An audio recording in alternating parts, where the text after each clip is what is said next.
Assalamualaikum warahmatullahi wabarakatuh.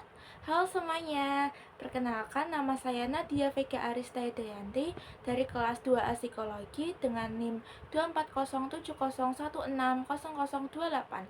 Pada kesempatan kali ini saya akan memenuhi sebuah tugas UAS mata kuliah Psikologi Perkembangan 2. Nah, di sini saya akan menganalisis sebuah kasus yang berjudul guru pesantren yang memperkosa 13 santriwati lalu divonis hukuman mati.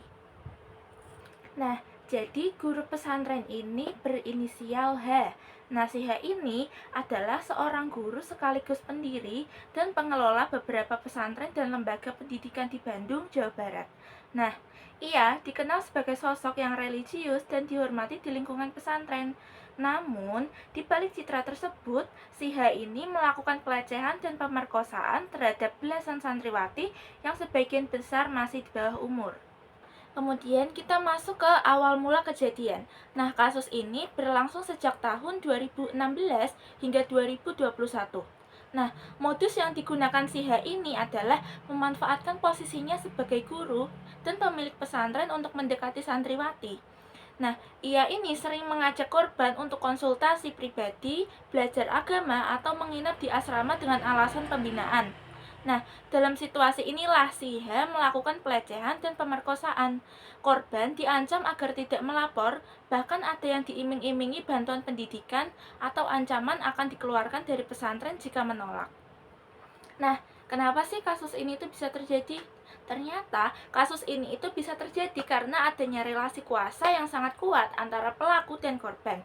Nah, si H ini itu adalah sosok pemimpin dan guru yang sangat dihormati, sehingga para korban merasa takut, malu, dan tidak berdaya untuk melawan atau melapor.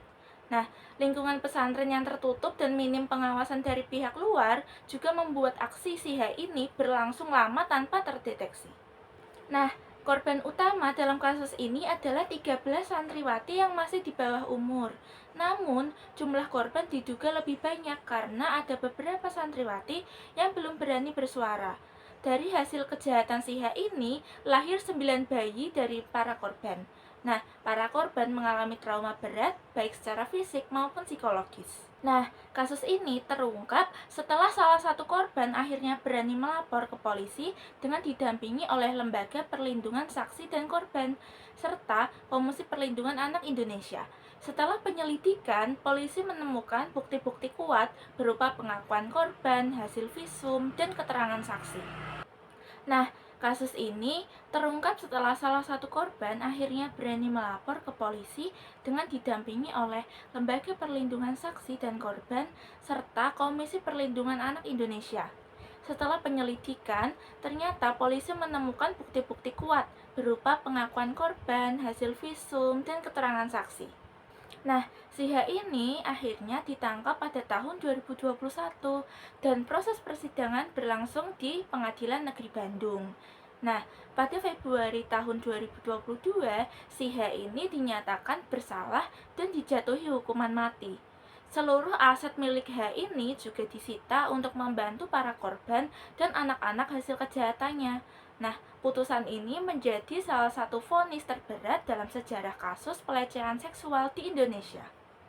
Nah, kasus ini mendapat perhatian luas dari masyarakat, media, dan pemerintah.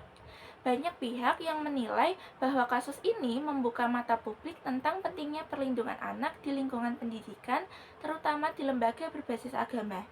Nah, kasus ini juga menjadi salah satu pendorong utama lahirnya Undang-Undang Tindak Pidana Kekerasan Seksual di Indonesia. Sekian video dari saya, mohon maaf bila ada salah kata.